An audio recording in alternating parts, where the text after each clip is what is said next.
Those Tesla shares sliding lower as we move through the day. They're down a little bit more than 10% right now. Somehow it's levitating, and I think it's Elon Musk is the greatest salesman in the world. He paints this vision of an unlimited future.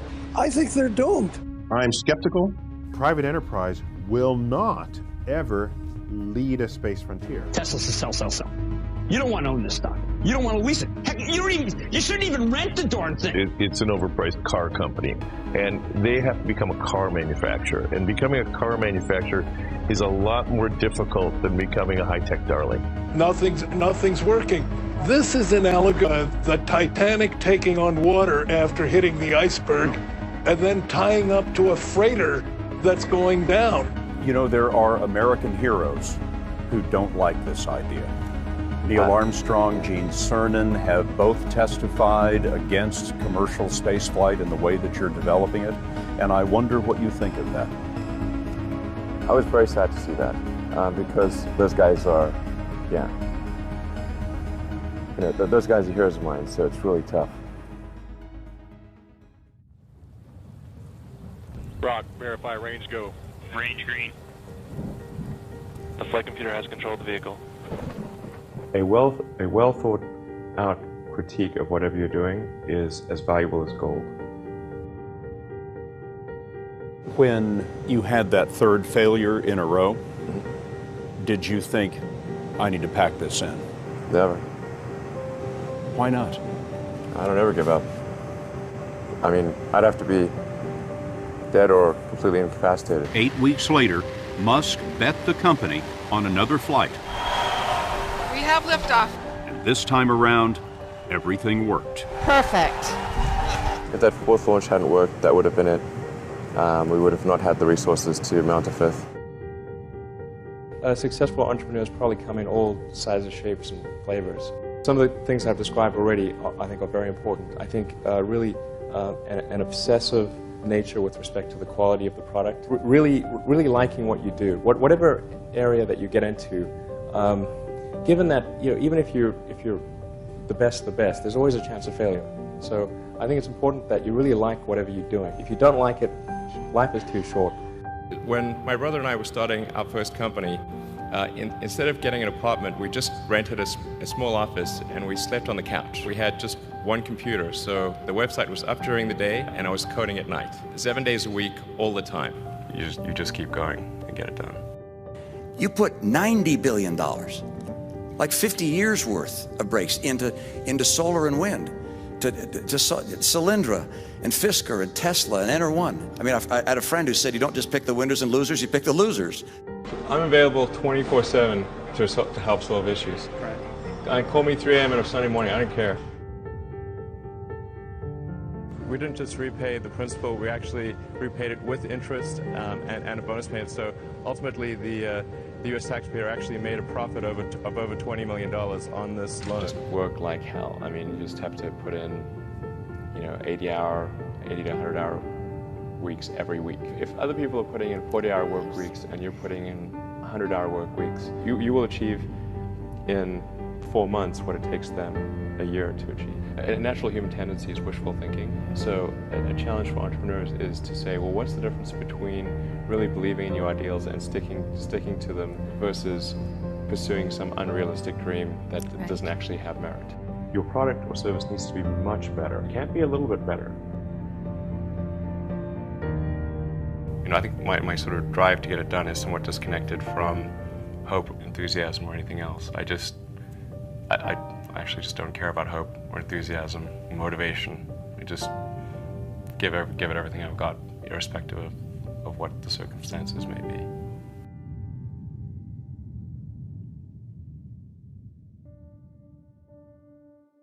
But I think people can choose to be not ordinary. They can choose to not necessarily conform to the conventions that were taught to them by their parents. Yes, I think it's possible for ordinary people to choose to be extraordinary.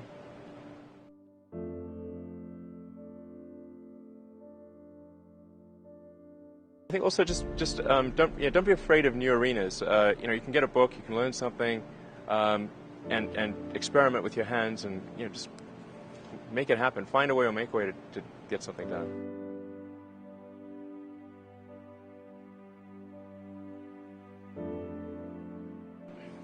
Not being motivated personally by money is not the same as saying that I think SpaceX shouldn't make money. In fact, it's very important that SpaceX is profitable, or we will not be able to earn the money necessary to continue future developments.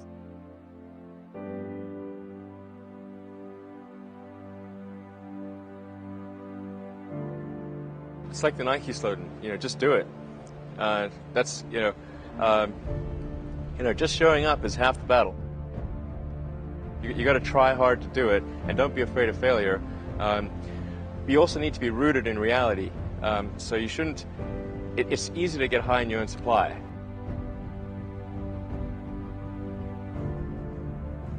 You've got to not be afraid to innovate, but also don't delude yourself into thinking something's working when it's not, or you're going to get fixated on a bad solution.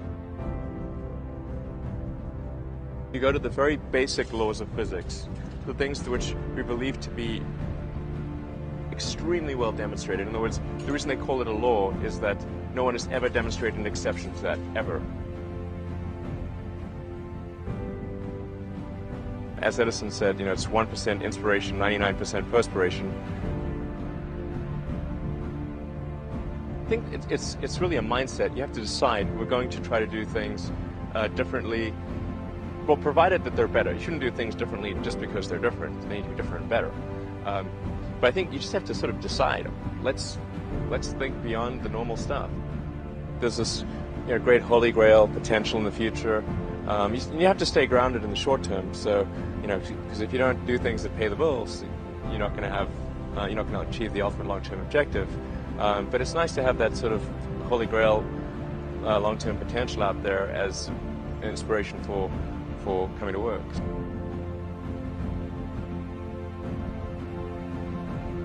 No, I'm a volunteer. I don't need the money.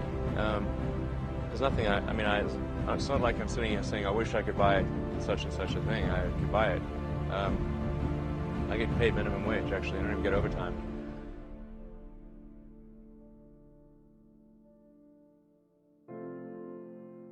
But I think people can choose to be not ordinary. They can choose to not necessarily conform to the conventions that were taught to them by their parents.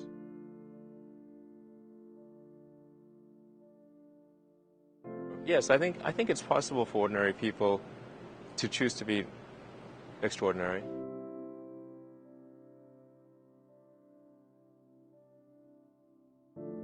Well, it's like the Nike slogan, just do it.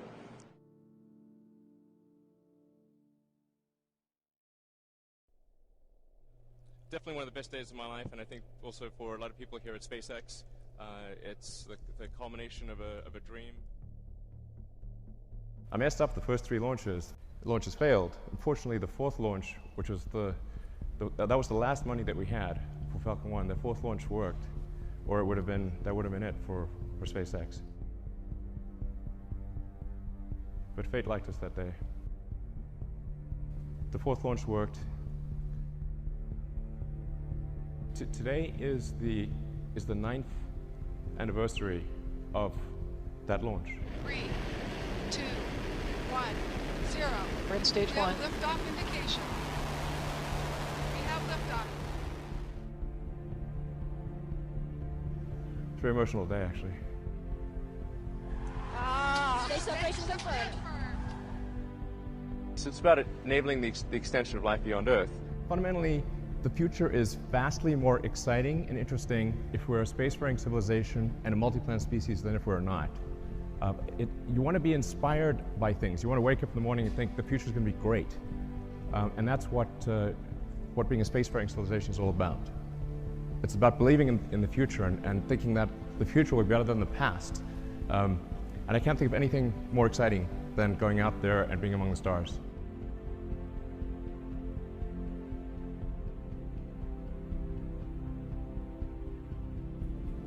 This is the first time in the 4 billion year history of Earth that has even been a possibility.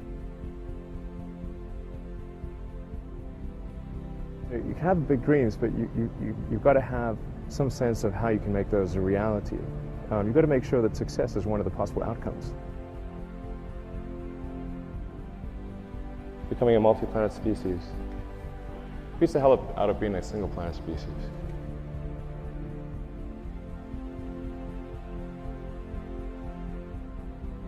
And if we're building this thing to go to the moon and Mars, then why not go to other places on Earth as well?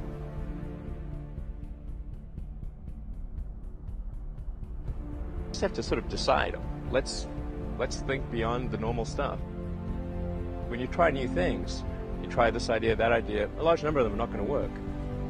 And that has to be okay. I'm a big believer in us becoming a space-sparing civilization and ultimately extending life beyond Earth. The extension of life to multiple planets for the first time. Extending life to another planet is a huge quantum leap. The long-term vision is to help make life multiplanetary.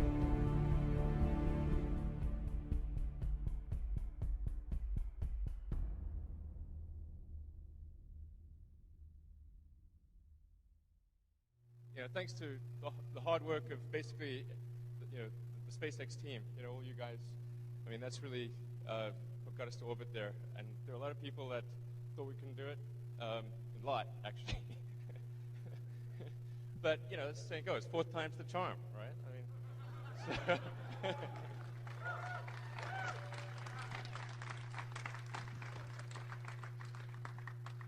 so I mean, this really means a lot to SpaceX. Obviously, I mean, getting to orbit, I mean, that's just a huge milestone. There's only a handful of countries on Earth that have done it. It's normally a country thing, not a company thing. So it's just an amazing achievement.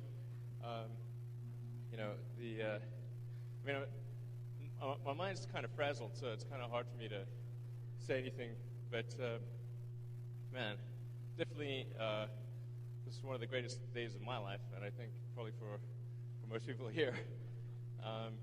It's we've shown people we can do it, and this is just the first step in many. I mean, we're going to get Falcon 9 to orbit next year, get the Dragon spacecraft going. I mean, we're going to be taking over for the space shuttle when that retires. I mean, this is we're going to do a lot of things. Ultimately, I think even getting to Mars and things like that. So I think this is definitely the future of SpaceX is really great. I don't know what else to say, because I mean, it's just like so freaking awesome. My mind's blown. So it just except just like to reaffirm, this is just the first step of many, and this really opens the way for us to get Falcon 9 going, get manned space flight. I mean, there's just so many cool things that are there in the future.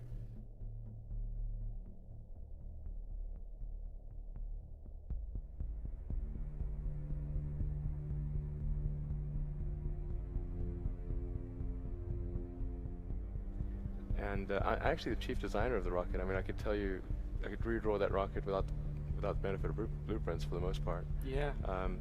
So it's sort of like seeing my baby go up there, and it's pretty scary.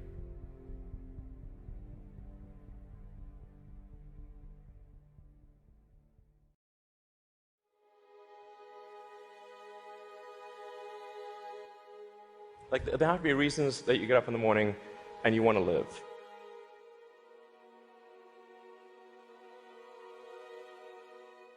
Like, why do you want to live? What's the point? What inspires you? What do you love about the future? And if we're not out there, if the future does not include being out there among the stars and being a multi-planet species, I find that it's incredibly depressing if that's not the future that we're going to have.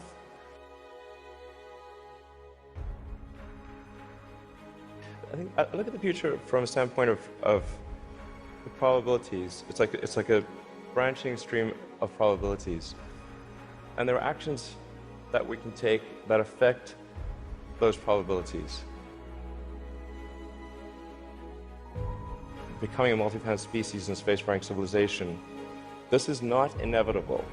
It's very important to appreciate this is not inevitable.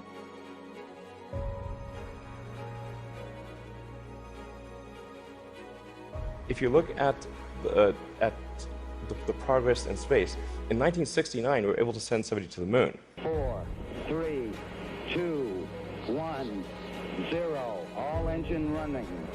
Liftoff. We have a liftoff. 32 minutes past the hour. Liftoff on Apollo 11. Tower clear. 1969. Plus 30 seconds.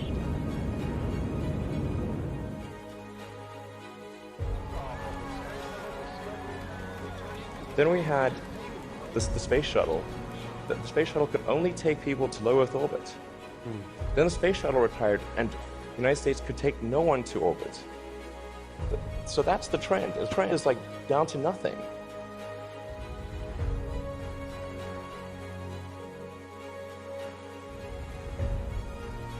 People are mistaken when they think that technology just automatically improves. It does not automatically improve.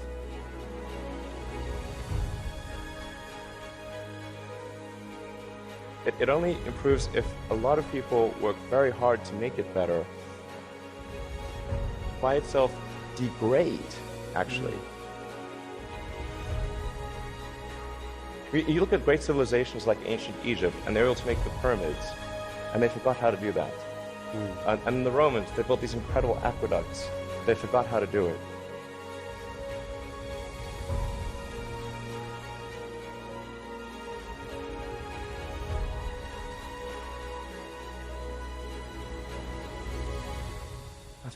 I think the value of beauty and inspiration is very much underrated, no question. But I want to be clear. I'm not trying to be anyone's savior. That is not the. I'm just trying to think about the future and not be sad.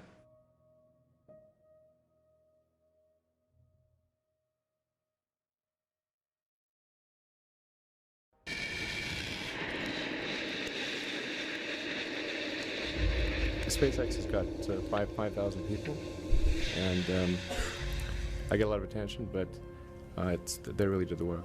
It's an awesome team.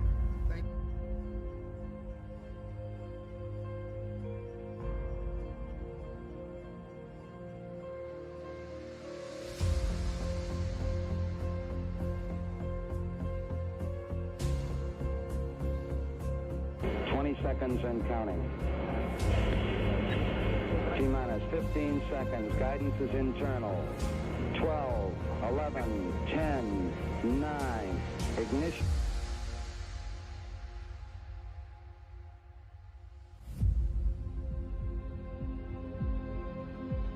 I think we're at the dawn of a new era, and I think it's going to be very exciting. What we're hoping to do with SpaceX is to push the envelope and provide a reason for people to be excited and inspired to be human. We managed to do 3 launches, but they failed. And I actually only had money for 3 launches, but we managed to. That was the original plan. Well, after 3, if we haven't succeeded, well, maybe that should be that's it. But we managed to scramble and put together the parts for one final launch, and it worked.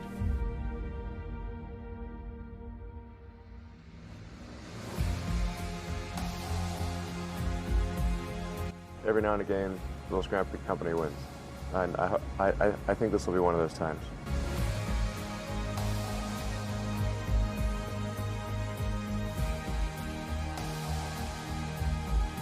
Three, 2, 1, 0. All engine running. Liftoff. We have a liftoff. 32 minutes past the hour. Liftoff on Apollo 11. I think it's important that humanity become a multi-planet species. I think most people would agree that a future where we're a spacefaring civilization is inspiring and exciting compared with one where we are forever confined to Earth until some eventual extinction event. That's really why I started SpaceX. What I'm trying to do is to make a significant difference in spaceflight and help make spaceflight accessible to almost anyone.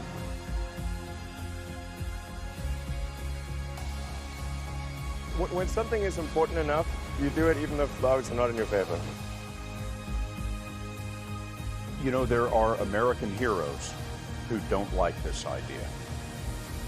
I was very sad to see that because those guys are, yeah. You know, those guys are heroes of mine, so it's really tough. You know, I wish they would come and visit and see the hardware that we're doing here. And I think that would change their mind.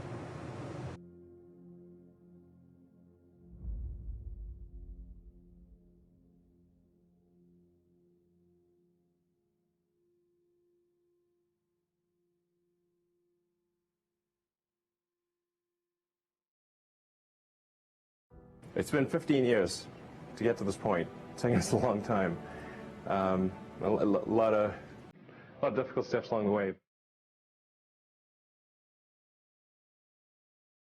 Creating a company is almost like having a child. So it's sort of like, how do you say your child should not have food? Even if it ruins you? Yeah. I remember waking up the Sunday before Christmas in 2008 and thinking to myself, and I never thought I was someone who could ever be capable of a nervous breakdown. But I felt this was the closest I've ever come. So many people tried to talk me out of starting a rocket company. It was crazy. One good friend of mine collected a whole series of videos of rockets blowing up and made me watch those. He just didn't want me to lose all my money. And in the end, I had to invest everything. And I was borrowing money from friends to pay the rent.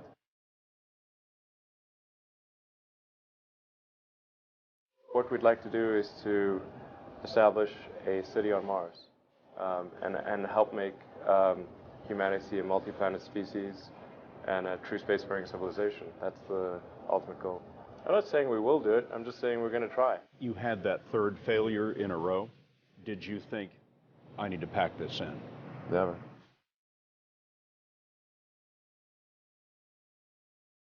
I don't ever give up. NASA called and told us that we'd won a $1.5 billion contract. If you need inspiring words, don't do it. I think wishful thinking is innate in the human brain. Having civilization and life as we know it extend beyond Earth to the rest of the solar system and ultimately to other star systems. That's the future that's exciting and inspiring.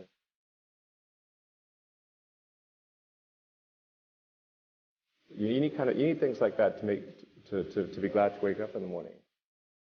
We're doing these things that seem unlikely to succeed, and we've been fortunate, and at least thus far they have succeeded. Life can't be just about solving problems. Like, there have to be things that are inspiring and exciting that make you glad to be alive. And ultimately, be out there among the stars. It has actually been a very difficult journey, I have to say. Here is a path to do it, even if that path has a lot of danger associated with it, risk, and maybe it won't succeed. Why it's important, and even if the odds are that it won't succeed, it's worth trying to do it. I'm just incredibly proud of the SpaceX team for being able to achieve this incredible milestone in the history of space.